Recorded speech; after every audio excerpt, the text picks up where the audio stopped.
Hello viewers, আসসালামু আলাইকুম। আরেকটি ভিডিওতে আপনাদের সবাইকে স্বাগত জানাচ্ছি।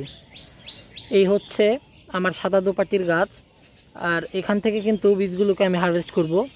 যেহেতু এখন শীত শেষ, আর প্রায় সব ধরনের শীতের গাছই কিন্তু যেহেতু এখন সবগুলো গাছই তাদের বীজকে পরিপক্ক করেছে, আর এমনিতেও এই গাছটার বয়স অনেকটা হয়েছে, তাই কিন্তু বীজগুলোকে পরিপক্ক করে ফেলেছে।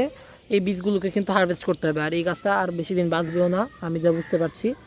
বীজ দেখুন, একটা বীজ কিন্তু ফেটে পড়েও গেছে। খুব শীঘ্রই আশা করি এখান থেকে নতুন চারা তৈরি হবে, নিচে পড়েছে যেগুলো। আর এই বীজগুলোকে কিন্তু আমি সংরক্ষণ করে রাখবো। বীজ পেকেছে সেটা বোঝার উপায় আপনারা অতক্ষণে হয়তো বুঝে গেছেন। দেখুন কেমন লালটে কমলা টাইপের কালার হয়ে গেছে। কোনো কিছু পাকলে যে কালারটা হয় এরকমই হবে। আপনারা কিন্তু এরকম অবস্থায় গেলে দোপাটির বীজগুলোকে হারভেস্ট করে নেবেন, এবং এইভাবে ফেটে যাওয়ার আগে এগুলোকে কোনো একটা কাগজ দিয়ে বা পেপার দিয়ে মুড়িয়ে নেবেন।